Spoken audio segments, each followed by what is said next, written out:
Okay, so this is Blame It on Vanity, chapter 16. Just for the record, there is no chapter 15. It goes from chapter 14 and skips right to chapter 16.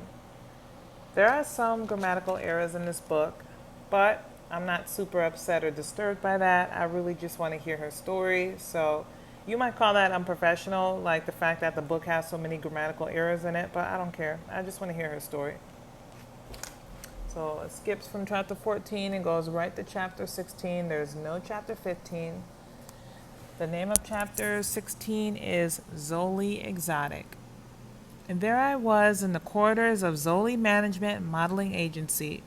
My heart was beating unusually fast as I nervously pushed the fourth floor button. A crowd of 60-foot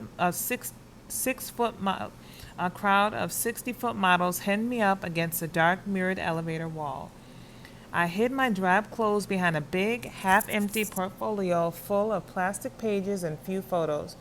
I could only hope no one would notice my puny size, of which I had lied, selling myself as 5'6" in stature. To the right of me was a massive room of loud ringing telephones and desks of busied management personnel. They worked steadily for the most exotic models known to the modeling business. My eyes skimmed the walls of the endless competition to which everyone, including myself, if not headstrong, might flee at the very sight of it all. The sound of shrieking voices pitching high prices was equivalent to a day spent at the New York Stock Exchange. Arms went flinging crazily about, and people shuffled busily around, anxiously wishing to accomplish one combative goal: to sell these bathing beauties to the highest bidder. Jerry and I were ushered into a brief discussion with Zoli, who then introduced me to a woman that would hopefully catapult me to the top of her telephone list. I was positively nervous, and Jerry knew it. I knew I was just another kid, hoping for a big chance at stardom. I raced through the doors, heading for the busy streets, dodging the traffic of hustlers on every corner. I was perfectly excited after she dropped a list of prominent photographers' addresses into my lap. I escaped without a scratch and hailed a yellow cab. They were bent on running anyone down that had two left feet. I took the shortest route amid the squalid streets where steam billowed up. High from beneath the city's sewers, and the vendors drizzled their way through the garment district. They were hauling dresses wrapped in mounds of plastic off their dirty white trucks and wheeling them into designer boutiques. I stared up in amazement at the magnificent monumental skyscrapers until my neck grew sore. My hand reached for the brass revolving door, and I went around twice. I loved God's ingenious handiwork and longed for him to use me in an extraordinary artistic way. Italian tapestries woven delicately amid the massive pillars embellished the walls. Antique bronze-plated emblems spiraled ornately atop the ceilings. So high were they that when my heels clicked across the cold golden marble floor, an echo bounced harmoniously everywhere. The sun all ablaze shot through the window pane, christening the stained glass window, gracing me with a rainbow of colors strewn across my dress. All my life I had never seen anything so ethereally beautiful. The elevator man tipped his hat and ushered me in with a smile. His red-fitted gloves grasped hold of the enormous chrome door and latched it tightly. I smiled demurely, feeling somewhat grandeur, strolling confidently, imagining I was Audrey Hepburn at breakfast at Tiffany's, dressed in her pearls, diamonds, and long-fitted dress, accompanied by my chauffeur. Oh, and here comes my cold, wet alley cat. Reaching in for my lip gloss and nervously checking my mirror for the 100th time, hoping my curls hadn't dwindled away, I listened as he spoke gently. Is this your first time, miss? Yes, I replied softly. Can you tell? No, not at all. You look wonderful, he whispered, leaning over. You'll do just fine. Would they really like me, I thought to myself? Would they say, you're exactly what we've been looking for? I reached in my bag for the highest heels stashed in the bottom of my purse and bent over up against the wall, quickly slipping them on before gently knocking at the massive brown wooden door.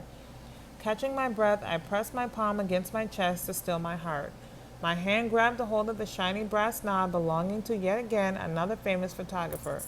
Some of the most exquisite faces man has ever looked upon sat quietly poised at the plush black leather sofas waiting to be announced. After much time sitting and practicing my name and hellos in my head, I was led down through the narrow hallway and into the Oval Office. I am exasperated.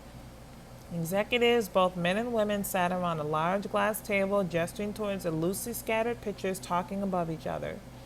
The one I most likely wanted to impress, leaned back proudly in his brown leather chair and with a hoarse, throaty voice asked, "What do they call you, young lady?" The name Denise came spilling sheepishly out from the dry corners of my mouth. I wondered, could he tell if my bow-legged knees were knocking beneath the table? After little attention was paid to my composite, the secretary politely escorted me to the door. They said there was no real category that I seemed to fit into. At that time, I wasn't white, black, or popular enough for the cover of Ebony. At the end of each day, I retreated back to my humble abode. It was barely the size of a shoebox located on the east side of 52nd and First Street.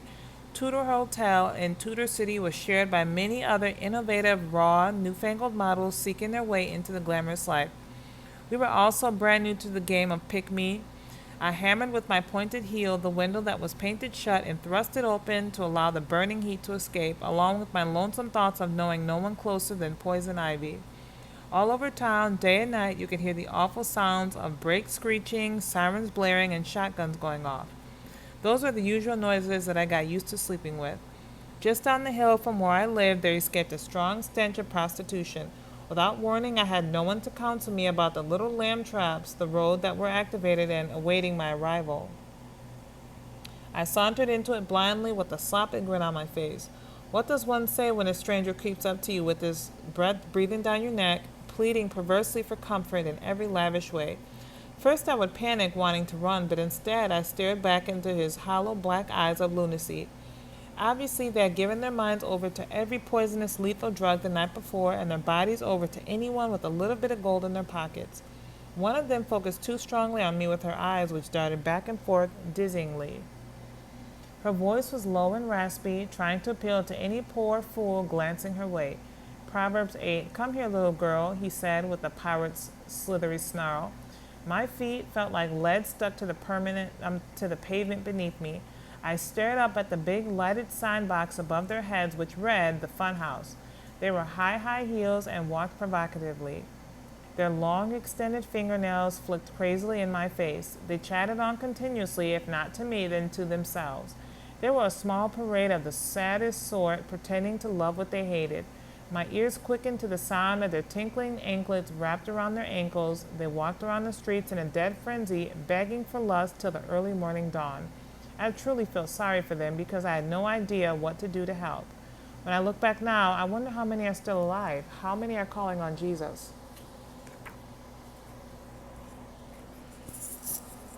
Be sure to like this video and leave a comment.